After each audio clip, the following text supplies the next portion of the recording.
এই যে সমুদ্রের ঢেউগুলো এসে যখন লাগে, ও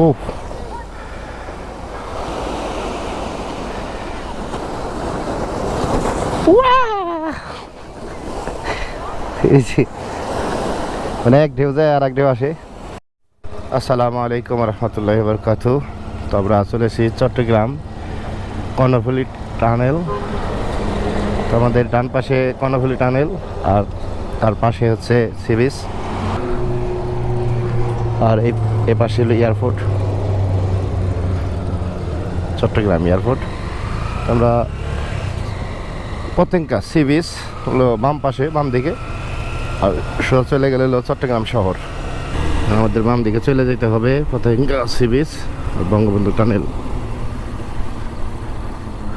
আমরা তো বাইকাররা বেশি ভালো, যার কারণে আমাদের জন্য টানেলটা বন্ধ, যাওয়া যাবে না। কিন্তু আগে কিছুদিন ছিল যে হাইস বা প্রাইভেট কার নিয়ে ভাড়া করে হয়তো, বা এখন আছে মনে দিকটা যাওয়া যেত আর কি।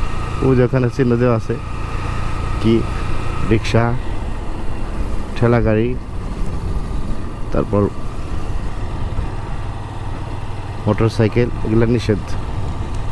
তো আমরা এই যে এখন আবার বাম দিকে চলে যাব। ও ওয়াও, এই যে পুরোটাই সমুদ্রের একটা ভিউ আসতেছে। রাতের বেলা আসছিলাম কিন্তু জাহাজ মানে ওইগুলো অন্ধকারের কারণে তেমন কিছু বোঝা যায় না। আমরা এই সাইডে এখন নিচে নামাই দিব। সমুদ্রের পাড়ে এসে যদি আমরা বাইক নিয়ে না আসতে পারি, এই যে সমুদ্রের ঢেউটা দেখবো একদম, এই যে ওয়াও আলহামদুলিল্লাহ। মানে সমুদ্রে কালকে রাত্রে আসছিলাম, ঢেউগুলো মানে এমনভাবে এসে লাগতেছে, খুব ভালো লাগতেছিল। এখন একটু কম আছে। সমুদ্রের পাড়ে দিয়ে বাইক চালানোর মজাই তো আলাদা। বিশুদ্ধ বাতাস মানে আলহামদুলিল্লাহ। এই যে এই জায়গা থেকে দেখতেই তো অন্যরকম লাগে। এই যে ঢেউগুলো এসে লাগে,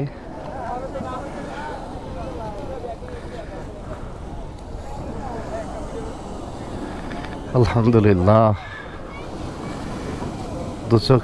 দু চোখের দৃষ্টি সীমানা শেষ হয়ে যায়, কিন্তু সমুদ্রের কোনো শেষ দেখা যায় না।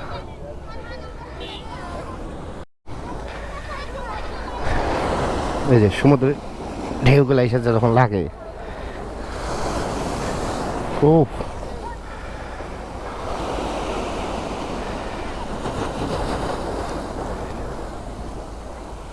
কালকে রাত্রে যখন আসছিলাম তখন ঢেউগুলো আরো বেশি ছিল, একদম এই উপরের সিঁড়ি পর্যন্ত ভিজে যেত।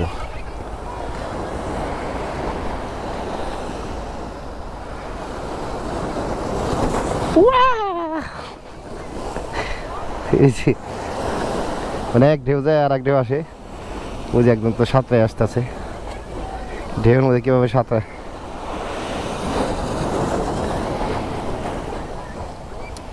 মানে একদম এই সমুদ্রের পাড়ে কেউ না আসলেও বুঝতে পারবো না কি, মানে যে সমুদ্রে যে একটা মানে এই যে ঢেউ আসার না আসা যখন একটা শব্দ, যে পানির বাড়ি, মানে এটার যে ফিলটা কেমন, পানিটা নামে আবার ভাসে আবার